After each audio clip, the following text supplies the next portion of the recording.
Hola, ya estamos aquí otra vez. Vamos a descifrar, seguir la lectura,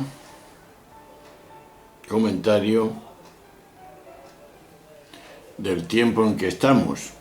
Tiempos ordinario, el 7 de junio, martes del 2016. El ciclo es el C. La cita es de Mateo 5, 13, 16. Y la pregunta es, ¿qué aporta sabor y luz a mi vida? ¿Cómo la favorezco yo?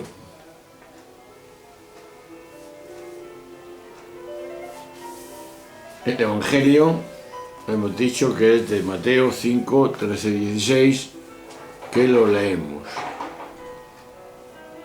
En aquel tiempo dijo Jesús a sus discípulos: vosotros sois la sal de la tierra,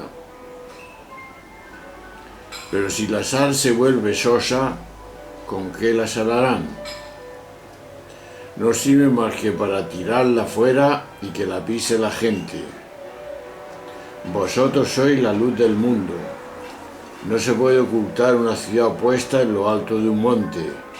Tampoco se enciende una vela para meterla debajo del celemín, sino para ponerla en el candelero y que alumbre a todos los de la casa. Alumbre así vuestra luz a los hombres, para que vean vuestras buenas obras y den gloria a vuestro Padre que está en el cielo. Pues bien,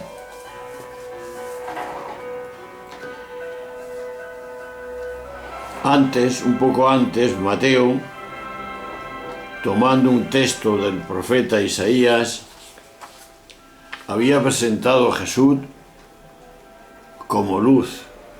Mateo 4, 16. Ahora se dice eso del discípulo. Tanto la luz como la sal son dos imágenes potentes que evocan rápidamente aquello para lo que se utilizan y llevan al lector a cuestionarse acerca de su propio sabor y luminosidad. El celemín que nombra era un pequeño mueble de 3 o 4 patas que cubría la luz, pero no llegaba a apagarla.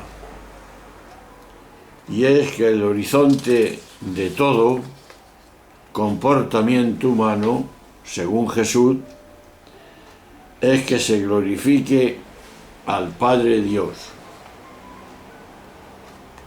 No parece que haya que entender esa expresión como si pidiera una oración de alabanza dirigida a un ser exterior y separado.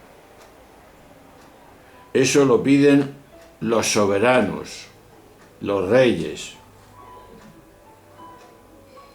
Pero no parece que Dios se mueva en esos parámetros.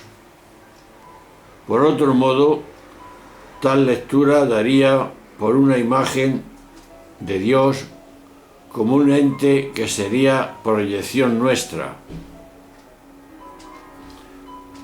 Glorificar al Padre, dice la Escritura, significa más bien reconocer la verdad, la bondad y la belleza del misterio que ve lo que es.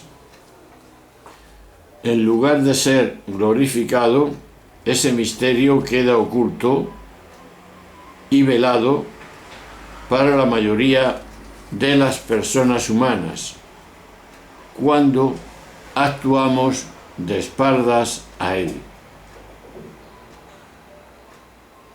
Desde un egocentrismo miope y superficial. El misterio se irá desvelando, Dios será glorificado en la medida en que crezca en el mundo el sabor y la luz. El sabor equivale al gusto por la vida y el sentido de ella misma. El ser humano es feliz cuando ha aprendido a saborear la vida, no en un sentido individualista que muere en sí mismo, el yo, el ego, sino de una manera profunda y compartida.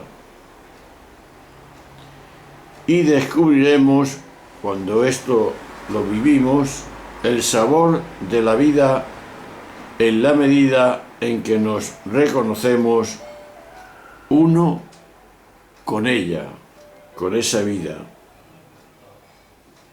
Por el contrario, cuando desconectamos de ella, nos volvemos sosos, como la sal, que tiras y la pisa la gente. Y un poco es lo que podemos aportar. La luz, por su parte, libera de las tinieblas, de la oscuridad y de la ignorancia. Y somos luz en la medida y del mismo modo que somos sal, cuando hacemos posible que la vida se manifieste a través de nosotros y llegue hacia los demás. Pero para que eso sea posible, para que la vida pueda llenar de sabor y de luz a los otros, es preciso que nuestro ego, nuestro yo, se quite de en medio. Pues de la misma manera que la sal únicamente da sabor cuando se diluye, se disuelve,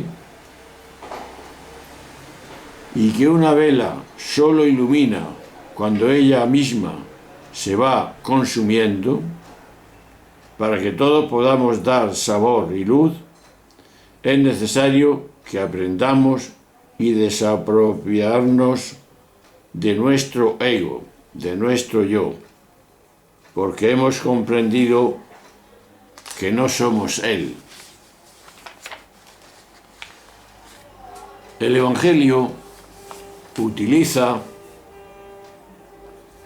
tres metáforas que son importantes en aquel tiempo y también son importantes en nuestro tiempo, porque da sentido profundo a lo que estamos comentando, que es la sal, la luz y la ciudad en lo alto del monte, dice el texto.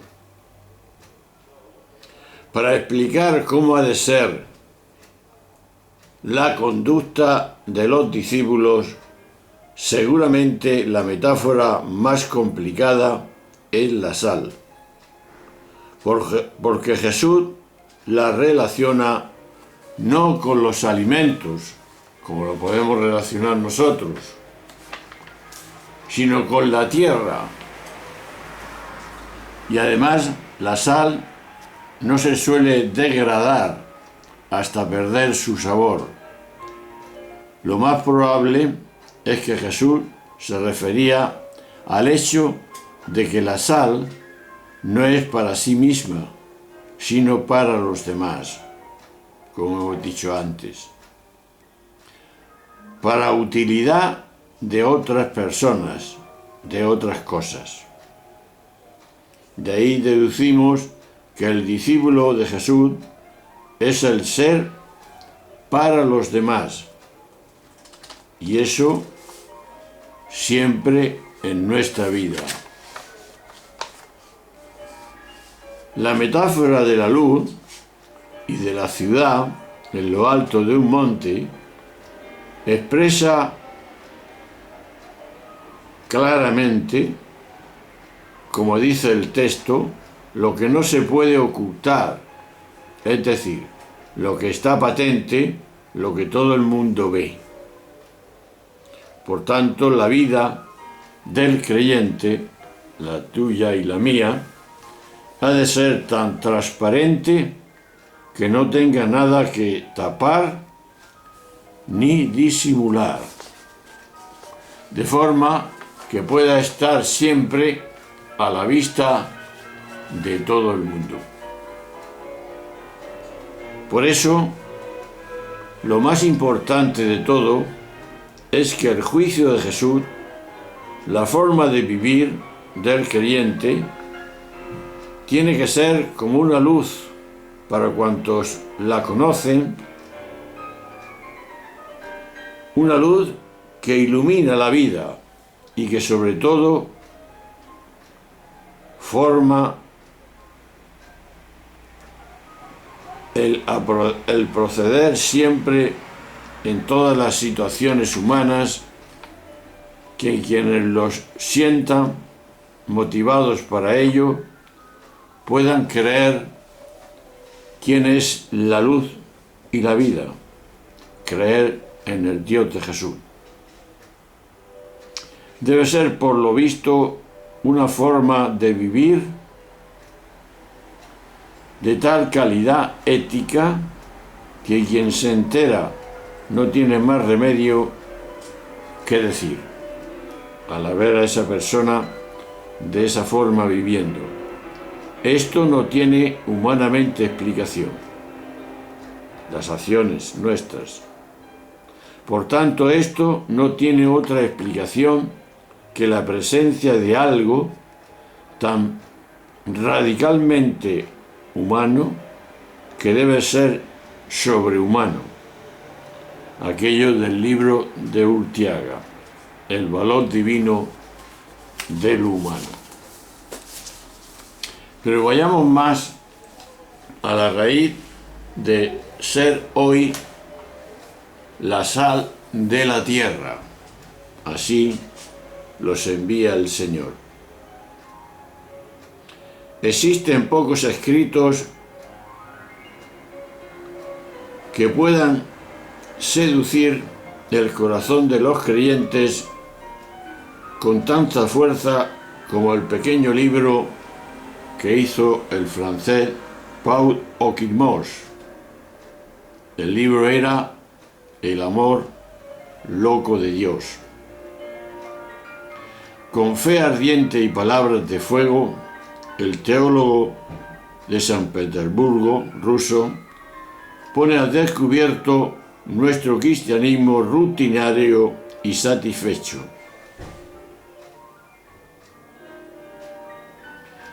Él veía el momento actual nuestro. Los cristianos han hecho todo lo posible para esterilizar el Evangelio. Se diría que lo han sumergido en un líquido neutralizante.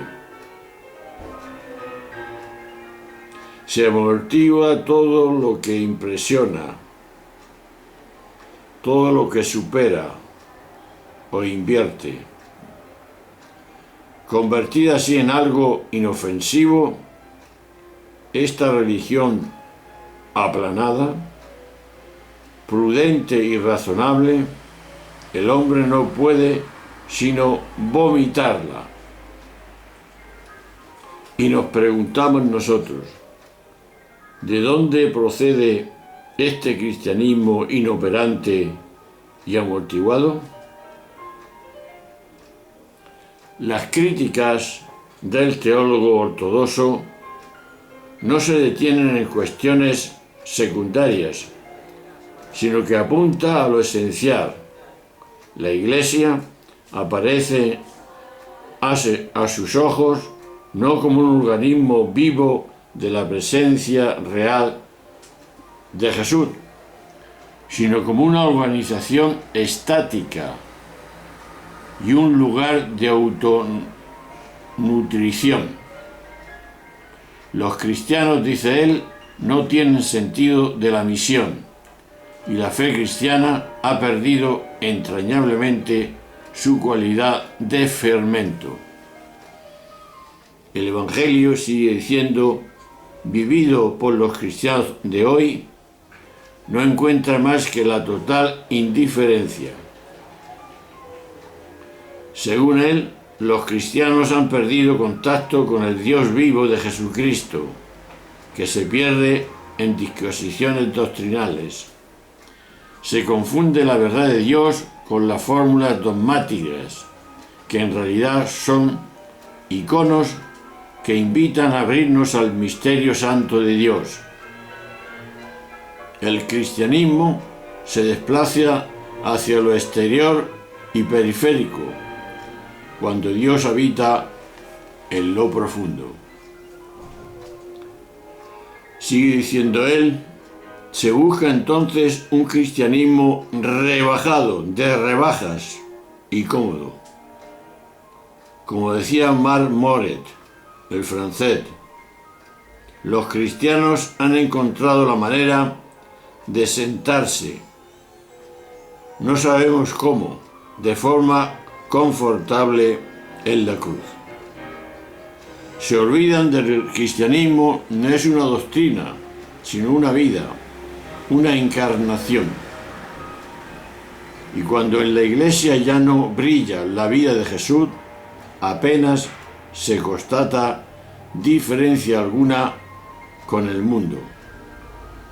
La iglesia se convierte en espejo fiel del mundo, al que ella reconoce como carne de su carne. Muchos reaccionarán sin duda poniendo matices y reparos a una denuncia tan contundente, pero es difícil no reconocer el fondo de la verdad hacia el que apunta este hombre. En la iglesia, dice él, faltan santidad, fe viva, contacto con Dios. Faltan santos que escandalicen porque encarna el amor loco de Dios.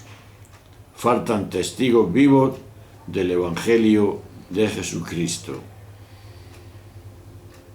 Las páginas ardientes del teólogo ruso no hacen sino recordar las palabras de Jesús. Vosotros sois la sal de la tierra, pero si la sal se vuelve sosa, ¿con qué la salarán? No sirve más que para tirarla fuera y que la pise la gente. Pero esto nos da otra pregunta. ¿Dónde está la sal? Con una pincelada no exenta de humor, Jesús define a sus seguidores con un rasgo al que los cristianos hemos prestado probablemente poca atención. Jesús ve a sus discípulos como hombres y mujeres llamados a ser sal de la tierra, es decir, gentes que ponen sal en la vida. Vosotros sois la sal de la tierra, pero si la sal se vuelve sosa, ¿con qué la salarán? Los especialistas han ahondado en diversos aspectos del simbolismo religioso de la sal, muy extendido en el mundo antiguo.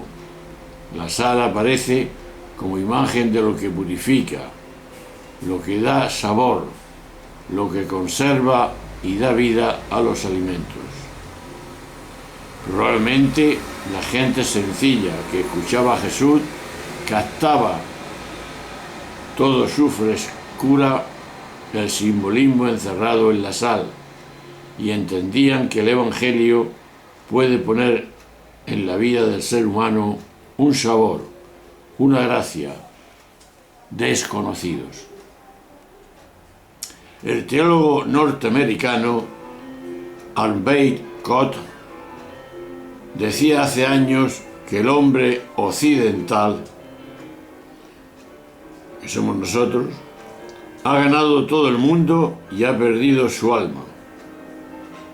Ha comprado la prosperidad al precio de un vertiginoso empobrecimiento de sus elementos vitales, que son el tedio, el aburrimiento. El sentido de la vida parece amenazar a muchos. Las raíces de este fenómeno son sin duda complejas. Parece que la sociedad industrial nos ha hecho más productivos, metódicos, organizados, pero también menos festivos, lúdicos e imaginativos. Los análisis de los observadores nos hablan de que el talante festivo, la ternura, la fantasía, la creatividad o el gozo de compartir se ha llenado en estado lamentable. Se halla en estado lamentable. Con frecuencia buscamos angustiosa y obsesivamente pasarlo bien, que dice la juventud, que cómo te lo has pasado muy bien, sin encontrar dentro de nosotros una verdadera fuente de vida.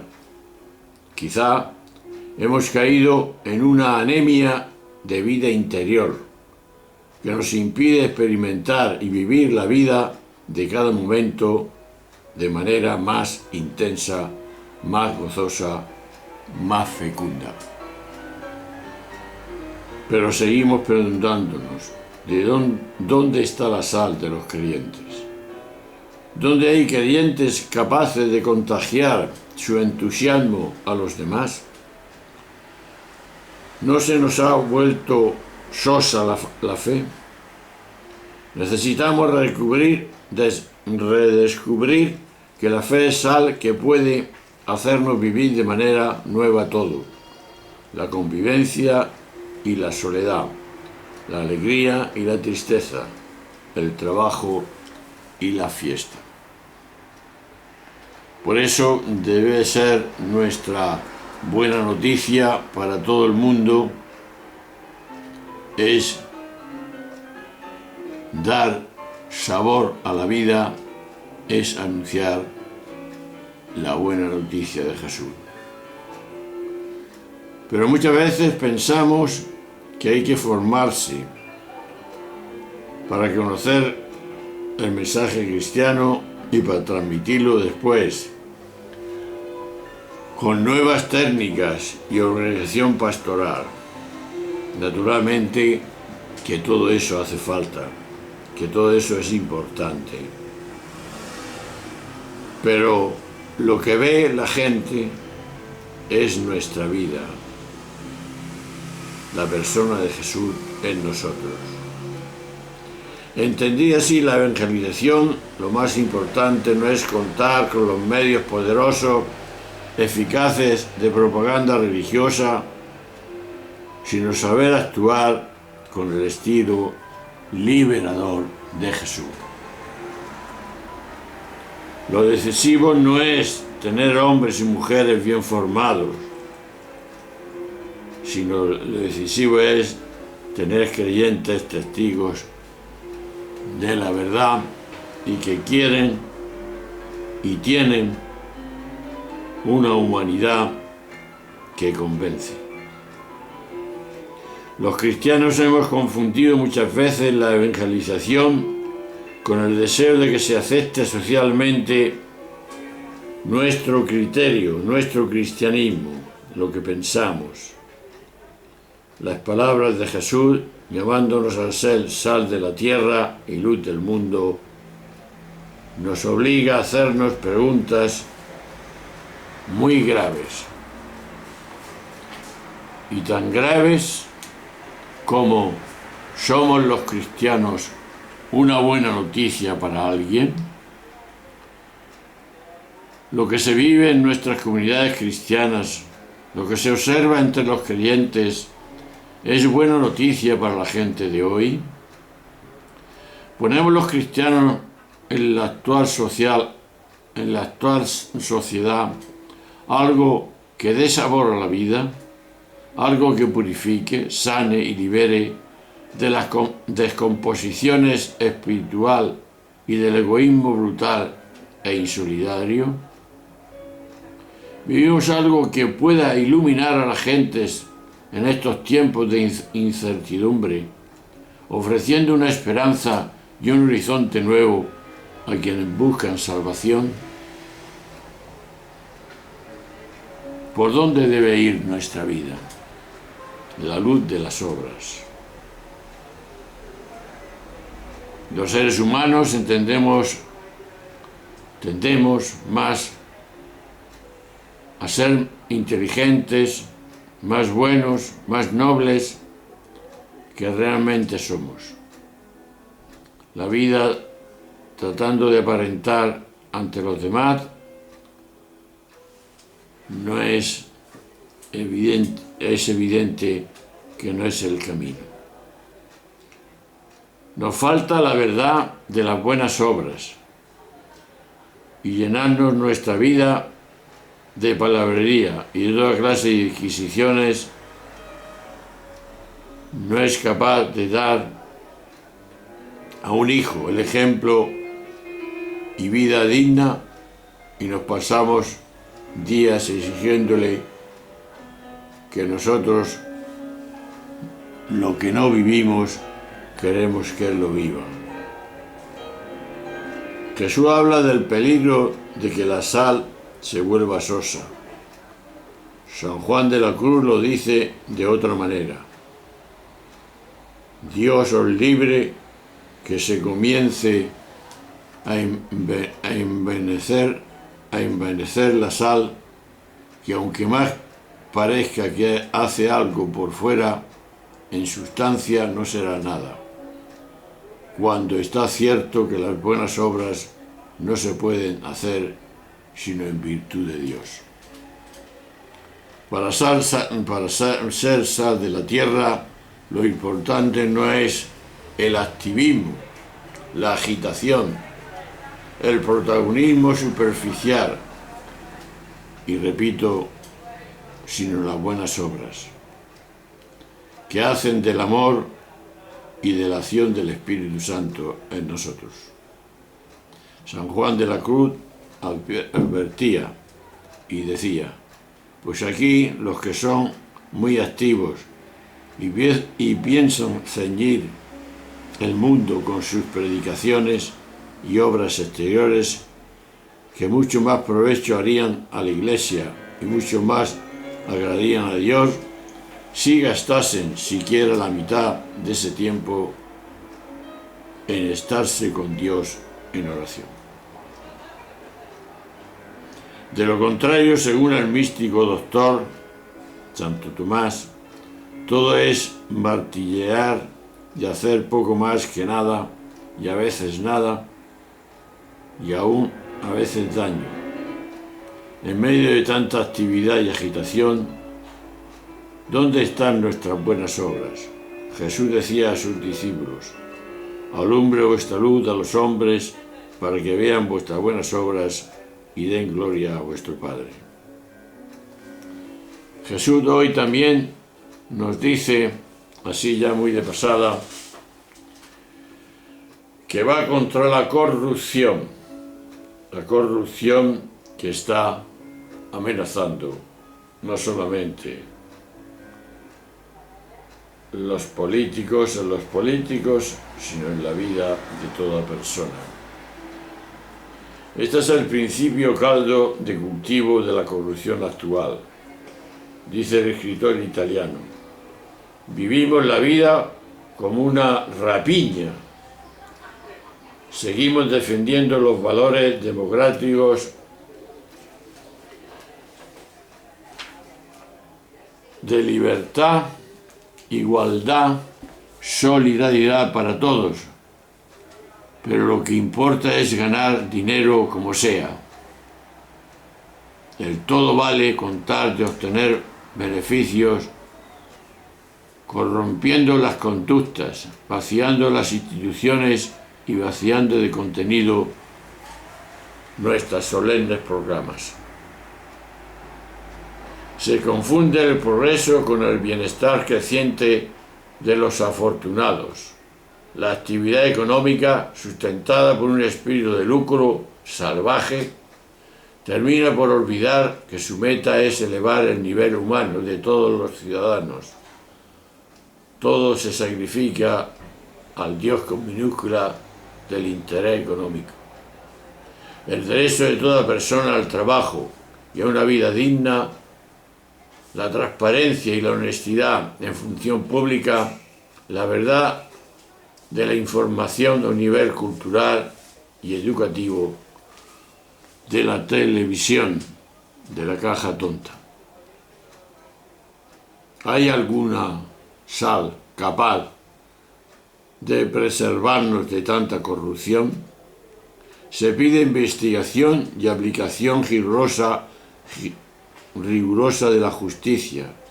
Se piensa en nuevas medidas sociales y políticas, pero nos hace falta personas capaces de sanear esta sociedad introduciendo en ella honestidad. Hombres y mujeres que no se dejen corromper ni por la ambición del dinero ni por el atractivo del éxito fácil. Repite Jesús: vosotros sois de la sal de la tierra. Estas palabras dirigidas por Jesús a los que creen en Él tienen contenidos muy concretos hoy. Son un llamamiento a mantenernos libres frente a la idolatría del dinero y frente al bienestar material cuando esto esclaviza, rompe y produce marginación. Una llamada a desarrollar la solidaridad responsable frente a tantos cooperativismos interesados. Una invitación a introducir compasión en una sociedad despiadada que parece reprimir cada vez más la civilización del corazón. Pues bien, hermanos, ahí tenemos unos mensajes, unas reflexiones sobre esos teólogos, sobre esa gente que se da cuenta de esta realidad que vivimos. Pues a nosotros nos queda pensar si realmente somos sal y luz para el mundo. Nuestra vida responde a lo que nos dice Jesús. Seguiremos profundizando en la palabra de Dios para que vaya orientando nuestra existencia y seamos verdaderamente discípulos de aquel que seguimos, que dejó toda su vida y se entregó para que nosotros volviéramos a lo que siempre somos, imagen del Dios vivo. Hasta otro momento, un abrazo, os dejo con una música.